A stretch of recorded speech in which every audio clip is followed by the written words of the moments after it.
سب سے اہم رشتہ خامد اور بیوی ہے، سب سے اہم رشتہ خامد اور بیوی ہے، سب سے اہم رشتہ خامد اور بیوی ہے۔ یہ میں ہوائی فائر نہیں کر رہا، گنو ماں باپ کے لیے کتنی آیات ہیں، چند ماں باپ کے عظمت احترام چند آیات، اولاد کے لیے چند آیات، بہن بھائیوں کے لیے چند آیات،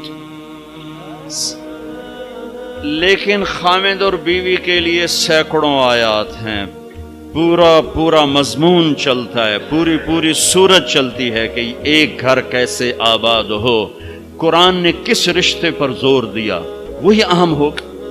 کتنا یہ رشتہ ذلیل ہو چکا ہے، کتنی بیویاں روزانہ مار کھاتی ہیں، کتنی بیویوں کو مارا جاتا ہے، گالیاں دی جاتی ہیں، ان کے ماں باپ کو گالیاں دی جاتی ہیں، ان کے بہن بھائیوں کو گالیاں، ساس سسر کتنی ننگی تلوار ہیں۔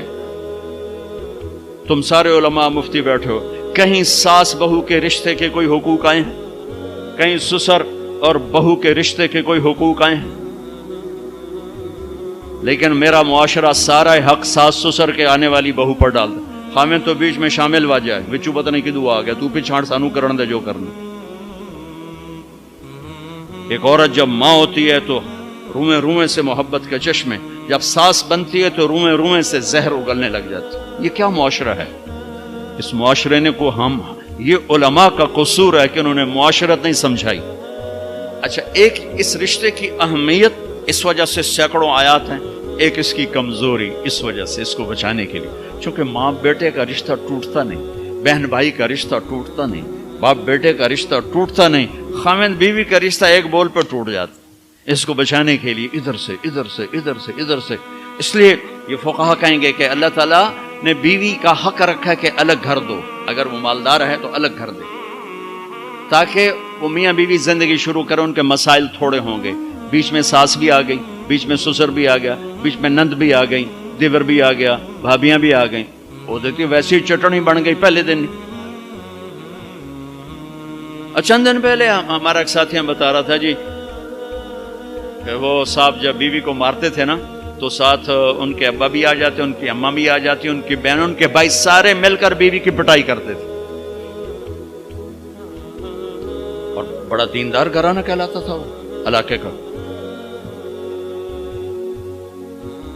اگر وہ الگ گھر نہیں لے کے دے سکتا تو کرائے پر لے کر دے، اس کو الگ رکھے، اگر اس کا مطالبہ ہے، مطالبہ نہیں پھر تو ٹھیک ہے، اگر کرائے پر بھی لینے کی سخت نہیں تو گھر میں پورا پورشن اس کو لے کر دے، پورا پورشن دے جس میں وہ آزاد ہو۔ اگر اس کی بھی ہمت نہیں تو ایک کمرہ، ایک کچن، ایک ٹوائلٹ اس کا الگ ہو جس میں اور کوئی نہ ہو۔ اگر اس کی بھی ہمت نہیں تو پھر روزے رکھے تھے، تسبیح پڑھے، کسی دین کو برباد نہ کرے، پھر کسی کی بیٹی کو برباد نہ کرے، پھر اپنے روزے رکھے۔ یا معاشر الشباب من استطاع منکم الباءۃ فلیعفل وان لم یستطع فعلیہ بالصیام، پھر روزے رکھو، تسبیح پڑھو، کسی کی بیٹی کو برباد نہ کرو۔ یہ بہت خوبصورت رشتہ ہے، لیکن جوائنٹ فیملی سسٹم نے اسے تباہ کر کے رکھ دیا۔ جوائنٹ فیملی سسٹم بہت اچھا، مشترکہ نظام زندگی بہت اچھا تھا جب ایک دوسرے کے حقوق کا پتہ تھا، اب حقوق کا نہیں پتہ، لہذا ادھر سے آگ، ادھر سے آگ، ادھر سے آگ، ادھر سے آگ۔ میں سر درد کا مریض ہوں، تھوڑی تھکاوٹ شروع ہو جاتا، فاقہ شروع ہو جاتا، تو میں روزے رکھنے کے لیے مری چلا جاتا ہوں کہ بھئی چلو کوئی ٹھنڈک، روزے کا لمبا ہونا اور ٹھنڈک شاید اس کو کچھ وہ بیلنس کر دیتا ہے، تو میں کچھ 3-4 روزے پھر بھی چھوٹ جاتے ہیں لیکن اکثر پورے ہو جاتے ہیں۔ تو بھربن میں وہاں ایک جگہ میں ٹھہرتا ہوں، تو عصر کے بعد میں تھوڑا بیان کرتا ہوں معاشرت پر۔ تو پہلی دفعہ جب میں وہاں ٹھہرا تو 8ویں دن امام مسجد کی بیوی آئی ہمارے پاس، میری بیگم کے پاس، کہ جی بیگم صاحب، میں نے آپ کا اور مولانا کا شکریہ ادا کرنا ہے کہ آج میری زندگی کا پہلا ہفتہ ہے میرے خامد نے مجھے مارا نہیں، پہلا ہفتہ۔